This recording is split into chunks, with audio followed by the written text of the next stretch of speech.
Takulandirani ku AMTV Malawi kuchimake kwa nkhani zenizeni. Ngati nkhani imeneyo kuno kulibe, dziwani kuti nkhani imeneyo ndi yabodza. Chifukwa cha chisoni president athu sakwanisa kutiyankhula. Pepani. Sikoma kwambiri ya master of ceremonies.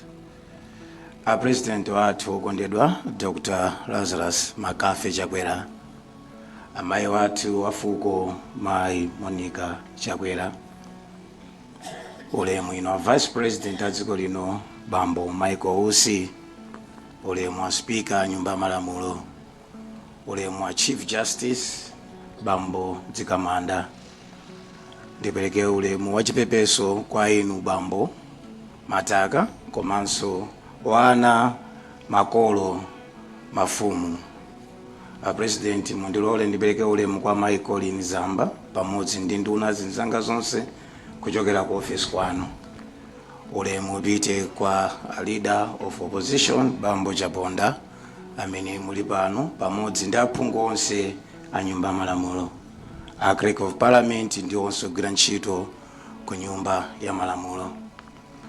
Bwana President, chifukwa cha ku office kwanga ndizindikire kupezeka kwa Bambo Richard Hara komanso ma principal secretaries onse ndi ogwira ntchito ku Ministry of Local Government Unity and Culture, ma district commissioner onse adziko la Malawi, ma council chair onse alipo mpano.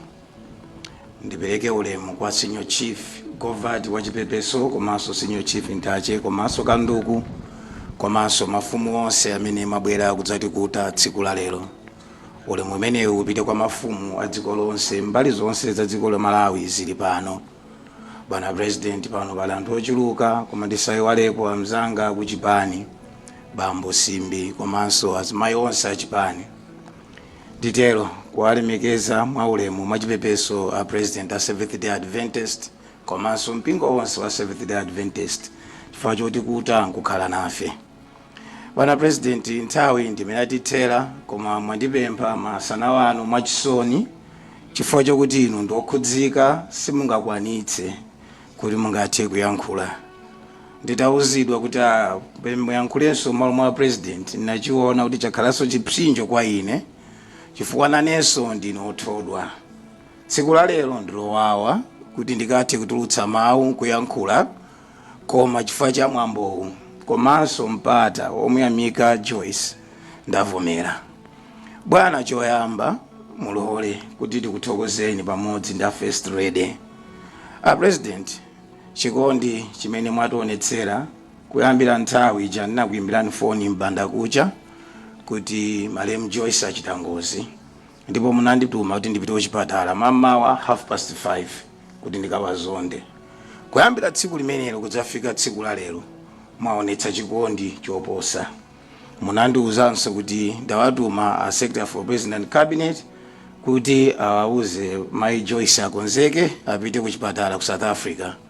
Ndipo dongoso limenelo tinachita koma muchananenera wana zinayimira panjira malinga ndi mmene timapusitsikira tonse ndi mmenenso amaonekera Mai Joyce kuti akupeza bwino. President, ndikufuna ndikuthokozeni pamodzi ndi a First Lady chifukwa cha chikondi chanu ndi support imene mwapereka kwa ife ku nduna ngakhalenso ku boma lonse komanso chipani pa nthawi imene Mai Joyce amakhala akudwala. Munaonetsera chikondi, zina sindingathe kuyankhula pano koma munaonetsera chikondi chachikulu kwambiri. Mulungu yekha adzikudalitsani. Ine ndimati nditengerepo mwayi mmene mwanditumira bwana kungothokoza chifukwa ntchito zimene timagwira ife ku nduna timagwira m'malo mwanu. Ntchito zonse ndi zanu chifukwa Malawi adasankha inu kukhala president wa dziko lino. Koma mmaonako anthu ena malinga ndi khalidwe komanso mmene Mulungu akutsogolerani kuti anthu amene akuthandizeni ntchito. President, mutawunika munasankha Mai Joyce Chitsulo kuti akhale Deputy Minister wa Local Government Unity and Culture.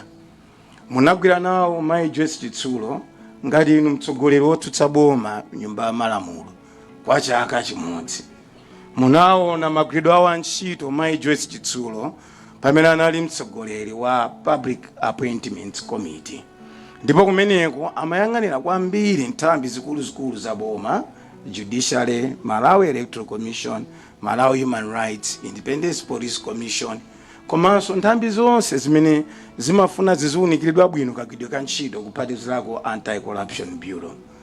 Bwana President, tivomere kuti Honorable Joyce Chitsulo sanali mphatso yakumwanza kokha, koma inali mphatso ya dziko lonse la Malawi. Magwidwe awo ntchito anaonetsa kuti anali munthu amene anakonda dziko nkulika patsogolo osati iwowo. Bwana President, Mai Joyce Chitsulo anagwira ntchito yodzipereka ku nyumba ya malamulo. N'chifukwa chake sichinadabwitse dziko lonse kuti inu ndi nzeru zochokera kwa Mulungu munawapempha iwowa kuti akhale nduna yachiwiri ku maboma ang'ono.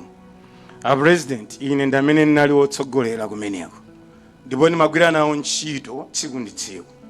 Ndikufuna ndivomere pamaso pa Mulungu na malenga kuti Amalawi timakonda dziko. Koma mwa Mai Joyce Chitsulo tinapeza munthu mmodzi amene amakondetsetsa kwambiri dziko lawo, komanso munthu wolimbikira ntchito, munthu wachikhalidwe chabwino, munthu amene samafuna kusankha dera. Sabata yathayi ndingonena kuti tsiku limodzi asanatisiye tinayankhula na 8:30 madzulo, nandiuza kuti anthu kumudza kumasonkha ndalama kuti abwera adzandione. Ndeni mati ndipite ndine kuti anthu asasonkhe ndalama, sindimadziwa kuti kupita kwake ndiuku kwayi. Ndananena kuti anduna ndikachoka pamenepo mundipatse ntchito zija mati mundipatsa ndikapeza bwino, ndikakhazikitse mafumu kutyolo kuphalombe komanso kuchiradzulo. Ndeni nawafunsa mupeza bwino akuti andamba upondetsa mwendo, ndipo zimenezi zitheka. Ndipo tinanena kuti mukachoka kumwanza weekend imeneyi anthu akakuonani mupite ndithu mukagwire ntchito zimenezi zimene a President anatituma tonse. A President, dzana inuyo muli nkati mocheza ndi a President Chapo kuja kudetsa, mpamene Susan Dos mzawo wa pamtima anandimbira foni, muli kuti anduna ndati ndi a President kudetsa. Mwachidule ndinakutsanzikani pochita bow down kukayankha foni ya Susan chifukwa inabwera mowirikisa, nandiuza kuti Joyce wagwa. Ndeni mati wagwa chani, chachitika nchiyani, tayankhulana kosakhalitsa. Nanena kuti wagwa. Ndiathokoze Honorable Kumbize komanso a PS Health chifukwa chothamanga kuonetsetsa pamene akufika kuchipatala athandizike. Bwana, ndinakuyimbirani foni ngakhale munali ndi a President aku Mozambique, munakhala chete kwa nthawi, ndipo ndimaona ngati mwadula foni, kenako munadzapumira mmwamba kuti chifuniro cha Mulungu chichitike. Your Excellency, imfa ya Joyce yapweteka tonse. Imfa ya Joyce yapweteka dziko la Malawi. Sinapweteke anthu achenda agovati wokhayi, yapweteka wina aliyense amene amafunira Malawi zabwino. Imfa ya Joyce yapweteka amene anali ndi khumbo loti Malawi adzakhala wabwino. Ndipo kuti Malawi adzakhala wabwino sakhala wabwino polota pokhayi, amakhala wabwino pokhalanso ndi wanthu akukhumba kwabwino ndi akuchitanso kwabwino. Mwa Joyce Chitsulo tinapeza munthu wakukhumba komanso wakuchita, osamungodziwa kuyankhula koma kuchita zinthuzo. Bwana, msewu mwa uyendawo ndi umene Joyce anakupembani kuti mumangire pamodzi ndi anthu akuno. Bwana, kuno kuli ntchito anthu achamathokoza zambiri, komanso kuli ntchito zambiri zimene Joyce wasiya. Ndikudutsa apo ana anakuwa a Chimwendo mwauza a Chakwera anakhazikitsa kuno Chakwera trophy ipitirire chifukwa mafuta tidzakumbukira a Chakwera. A President, inenso ndikupembani kuti pambali pa Chakwera trophy pali zitukuko zimene Joyce amazitsimikiza tsiku ndi tsiku. Chachikulu kwambiri ndi msewu wa Thambani okatukira mpaka na kuchikwawa umene amaulira tsiku ndi tsiku. Kupala misewu amayesera kumapayekha sana kakwanitsa. Pamene tikumulira Joyce, pamene tidzakhala tikumkumbukira Joyce pa ntchito zake, Bwana, msewu umenewu udzakhala uli pa mtima pathu, ndipo ndi chikondi chimene mumachionetsera nthawi zonse tikukhulupirira kuti msewu umenewu muumanga, pangatalike pangafupike msewu umenewu muumanga. Pomaliza ndimafuna nene mawu awa Bwana, ponena kuti Joyce sanakukondeni chifukwa chakuti munamsankha kukhala nduna. Joyce sanakukondeni ali deputy minister. Joyce anayamba onetsa chikondi pa inu a President adakali MP wamba kuso kuti ukakhala MP ndekuti ndiwe munthu wamba, koma pali kusiyana pa nduna ndi ma MP. Joyce anaonetsera chikondi kwa inu a president ali MP oti akungodzidalira yekha, koma Joyce pokukondani anakukondani ndi mtima wanu wonse, ndi mtima wake wonse. Your Excellency, tilemekeze mzimu wa Joyce popitiriza zimene Joyce amachita kuno, pakuti zimene zinalakika kwa nthawi yayitali. Koma mukamabwerera ku Lilongwe, dziwani bwana kuti mafumu ako antachi, mafumu ako Govati, ku nduna wa local government unit and culture, anzake tonse ku cabinet, anzake tonse ma MP, komanso ma district commissioners ni ma chair council ni ma councilor dziko lonse la Malawi, pamodzi ndi DC yake Mai Martha kuja kumwanza, adzakhala akulira kukumbukira moyo wa Joyce.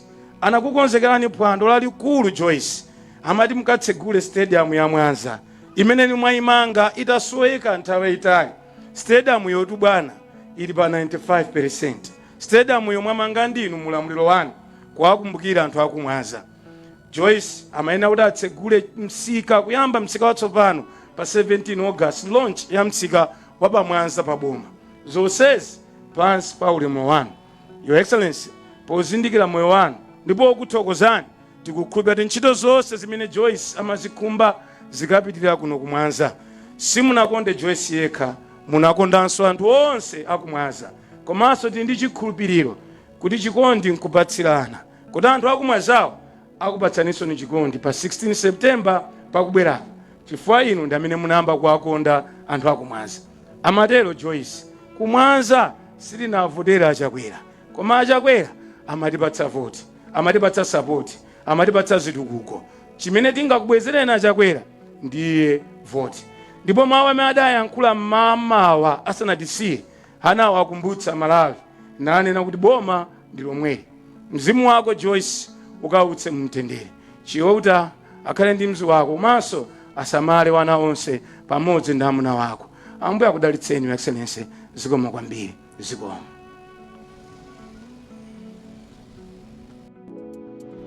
Osayiwala kupanga subscribe ku channel ya AMTV Malawi.